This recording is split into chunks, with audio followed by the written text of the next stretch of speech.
بسم اللہ الرحمن الرحیم۔ انا اوحینا الیک، بے شک کہ ہم نے وحی کی آپ کی طرف، کما اوحینا جیسا کہ ہم نے وحی کی،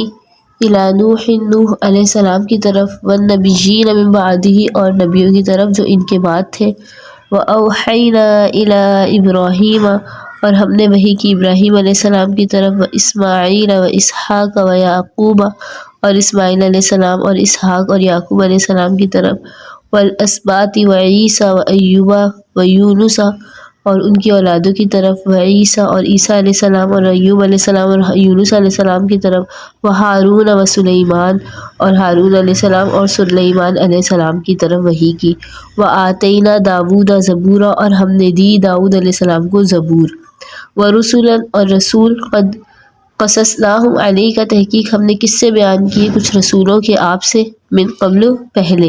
ورسلا لم نقصصہم علیک اور رسول کہ نہیں ہم نے ان کے واقعے بیان کیے آپ کو، نہیں ہم نے ان کے بارے میں آپ کو بتایا، وکلم اللہ موسیٰ تکلیما اور کلام کیا اللہ نے موسیٰ سے کلام کرنا یعنی بول کر باتیں کی، رسولا مبشرین رسول اللہ کی طرف سے بھیجے پیغمبر خوشخبری کے لیے، ومنذرین اور ڈرانے کے لیے، لئلا یکون للناس تاکہ نہ رہے لوگوں کے لیے لوگوں کو، علی اللہ اللہ پر، حجت کوئی حجت کوئی الزام، بعد الرسل رسول کے بعد، وکان اللہ عزیزا حکیما اور اللہ تعالیٰ ہے زبردست حکمت والا، لیکن اللہ یشہد لیکن اللہ تعالیٰ وہ گواہ ہے، بما انزل الیک جو نازل کیا آپ کی طرف، انزلہ بعلمہ اتارا اپنے علم کے ساتھ، والملائکۃ یشہدون اور فرشتے وہ بھی گواہ ہیں، وکفی باللہ شہیدا اور اللہ کافی ہے گواہ، ان الذین کفروا بے شک وہ لوگ جنہوں نے انکار کیا، وصدوا عن سبیل اللہ اور روکا اللہ کے رستے سے، قد ضلوا ضلالا بعیدا تحقیق وہ گمراہ ہو گئے دور کی گمراہی میں، ان الذین کفروا بے شک وہ لوگ جنہوں نے کفر کیا، وظلموا اور ظلم کیا، لم یکن اللہ نہیں ہے اللہ، لیغفر لہم کہ ان کو بخش دے، ولا لیہدیہم طریقا اور نہ ہی ان کو ہدایت دے گا سیدھے رستے کی، الا طریق جہنم سوائے رستہ جہنم کا، خالدین فیہا ابدا ہمیشہ رہیں گے اس میں، وکان ذلک علی اللہ یسیرا اور یہ اللہ پر آسان ہے، یا ایھا الناس اے لوگو، قد جاءکم الرسول تحقیق آئے تمہارے پاس رسول، بالحق کی حق کے ساتھ، من ربکم تمہارے رب کی طرف سے، فآمنوا پس تم ایمان لے آتے، خیر لکم تو بہتر ہوتا تمہارے لیے، وإن تکفروا اور اگر تم انکار کرو، فإن للہ تو اللہ ہی کے لیے ہے، ما فی السماوات ما فی السماوات والارض جو کچھ آسمانوں میں ہے اور جو زمین میں، وکان اللہ علیما حکیما اور اللہ تعالیٰ ہے جاننے والا حکمت والا۔ اللہ تعالیٰ اس آیت میں فرما رہا ہے کہ ہم نے وحی کی آپ کی طرف، اور جیسا ہم نے نوح علیہ السلام کی طرف وحی کی، حضور صلی اللہ علیہ وآلہ وسلم کی طرف وحی کو دیگر انبیاء کی طرف وحی سے تشبیہ کا مقصد کہ آپ کی طرف وحی کی جیسا دوسرے انبیاء کی طرف وحی کی، اس سے معلوم ہو گیا کہ وحی خاص اللہ کا حکم اور اس کا پیغام ہے جو پیغمبروں پر بھیجا جاتا ہے، اور جو پچھلے انبیاء ہیں جن پر وحی نازل ہوئی، ویسے ہی حضرت محمد صلی اللہ علیہ وآلہ وسلم پر اللہ تعالیٰ نے اپنی وحی بھیجی، تو جس نے اس کو مانا، اللہ کو مانا، اس کو چاہیے کہ آپ صلی اللہ علیہ وآلہ وسلم کو بھی مانے، اور جس نے انکار کیا گویا وہ سب کا ہی منکر ہو گیا، اور حضرت نوح علیہ السلام اور ان سے پچھلوں کے ساتھ مشابہت کی جو وجہ ہے وہ یہ ہے کہ حضرت آدم کے وقت سے جو وحی شروع ہوئی تو اس وقت بالکل ابتدائی حالت تھی۔ حضرت نوح علیہ السلام پر اس کی تکمیل ہو گئی۔ گویا اول حالت وہ تعلیمی حالت تھی۔ حضرت نوح کے زمانے میں وہ حالت پوری ہو کر اس قابل ہو گئی کہ ان کا امتحان لیا جائے اور فرمانبرداروں کو انعام اور نافرمانوں کو سزا دی جائے۔ چنانچہ انبیاء کا سلسلہ بھی حضرت نوح علیہ السلام سے ہی شروع ہوا اور وحی الہی سے جو انکار کرتے تھے اول عذاب حضرت نوح علیہ السلام کے وقت سے ہی شروع ہوا۔ خلاصہ یہ ہے کہ پہلے اللہ کا حکم اور انبیاء کی مخالفت پر عذاب نازل نہیں ہوتا تھا، بلکہ ان کو معذور سمجھ کر ڈھیل دی جاتی تھی، سمجھانے کی کوشش کی جاتی تھی۔ حضرت نوح علیہ السلام کے زمانے میں جب مذہبی تعلیم ظاہر ہو چکی اور کوئی کسر باقی نہ رہی تو اب نافرمانوں پر عذاب نازل ہوا۔ اول نوح علیہ السلام کے زمانے میں طوفان آیا، اس کے بعد حضرت ہود علیہ السلام، حضرت صالح، حضرت شعیب علیہ السلام وغیرہ کے زمانے میں کافروں پر قسم قسم کے عذاب آئے۔ تو آپ کی وحی کو حضرت نوح علیہ السلام اور ان سے پچھلوں کی وحی کے ساتھ تشبیہ دینے میں اہل کتاب اور مشرکین مکہ کو پوری تنبیہ کر دی گئی کہ جو آپ کی وحی یعنی قرآن کو نہ مانے گا وہ عذاب کا مستحق ہے۔ اسی لیے اللہ نے یہاں پر آپ صلی اللہ علیہ وسلم کی طرف وحی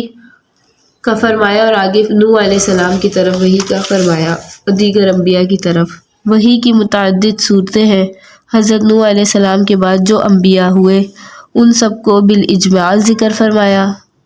جو ان میں اولو العزم ہیں، مشہور ہیں، جلیل القدر ہیں، ان کو تخصیص تفصیل کے ساتھ ذکر فرما دیا، جس سے معلوم ہو گیا کہ آپ کے اوپر جو وحی نازل ہوئی اس کا حق ہونا اور اس کا ماننا ایسا ہی ہے جیسا کہ ان انبیاء کی وحی کا۔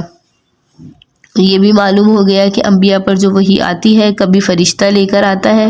کبھی کتاب لکھی ہوئی مل جاتی ہے، کبھی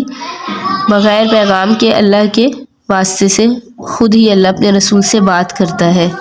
جیسا یہاں فرما دیا کہ وَكَلَّمَ اللَّهُ مُوسَىٰ تَكْلِيمًا کہ موسیٰ علیہ السلام سے اللہ نے بول کر باتیں کی۔ تو بندوں تک پہنچنے کا طریقہ وہ تحریری بھی ہو سکتا ہے، تقریری بھی، جیسے اللہ نے اپنے پیغمبروں تک پہنچایا۔ تو اب یہود کا یہ کہنا کہ توریت کی طرح پوری کتاب ایک دفعہ آسمان سے لاؤ ہم تم کو تب سچا مانیں گے ورنہ نہیں، تو ان کی یہ حماقت ہے۔ جب اللہ نے اپنا حکم کر دیا، وحی کی صورتیں نازل فرما دی، تو جس بھی صورت میں وحی آئے اس کو ماننا ہے۔ اللہ تعالیٰ نے پیغمبروں کو برابر بھیجا، مومنوں کو خوشخبری سنانے کے لیے، ان کو ڈر سنانے کے لیے، تاکہ مومنوں کو خوشخبری سنائے، کافروں کو ڈرائے، تاکہ لوگوں کو قیامت کے دن اس عذر کی جگہ نہ رہے کہ ہم کو تیری مرضی اور غیر مرضی معلوم نہ تھی، معلوم ہوتی تو اس پر چلتے۔ اللہ تعالیٰ نے پیغمبروں کو معجزے دے کر بھیجا اور پیغمبروں نے راہ حق بتلائی، تو اب دین حق قبول کرنے کے بعد کسی کو کوئی عذر نہیں سنایا جا سکتا کہ اب کوئی دین حق کو نہ قبول کرے اور کسی کا کوئی عذر سنا جائے، ایسا نہیں۔ وحی الہی جو اللہ کی جانب سے وحی نازل ہوتی ہے ایسی قطعی حجت ہے کہ اس کے سامنے کوئی حجت نہیں چل سکتی، اور یہ اللہ کی حکمت ہے، تدبیر ہے۔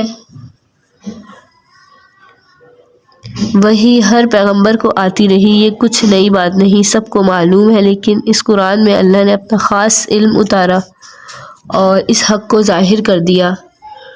اللہ گواہ ہے جو آپ کی طرف نازل کیا اور جو نازل کیا اپنے علم سے، چنانچہ جاننے والے جانتے ہیں۔ جو علوم اور حقائق قرآن مجید میں سے حاصل ہوئے اور برابر حاصل ہوتے رہیں گے وہ کسی کتاب سے نہیں ہوئے، اور جس قدر ہدایت لوگوں کو حضرت محمد صلی اللہ علیہ وآلہ وسلم سے ہوئی کسی سے نہیں ہوئی۔ اللہ نے فرما دیا کہ اللہ ہی گواہ ہے، اور کافر لوگ جو اللہ کے راستے سے روکتے ہیں وہ گمراہ ہیں، صریح گمراہی میں ہیں۔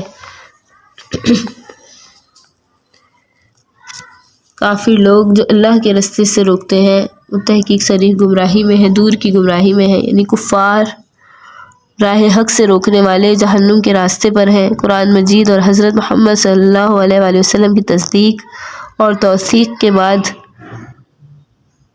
فرماتے ہیں کہ اب جو لوگ آپ سے منکر ہوئے اور توریت میں جو آپ کے اوصاف اور حالات موجود تھے ان کو چھپا لیا اور لوگوں پر کچھ کا کچھ ظاہر کر کے ان کو بھی دین حق سے باز رکھا، سو ایسوں کو نہ مغفرت ہے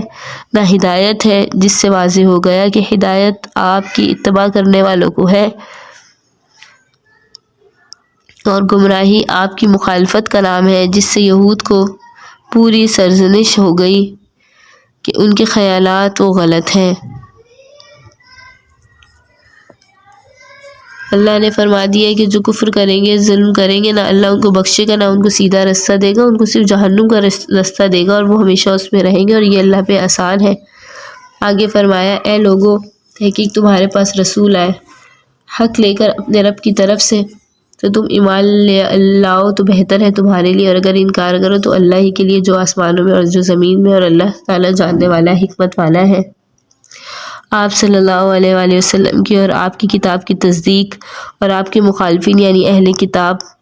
کی جو تذلیل بیان فرما کر اب عام سب لوگوں کو کہہ دیا کہ اے لوگو، ہمارا رسول سچی کتاب سچا دین لے کر تمہارے پاس پہنچ چکا،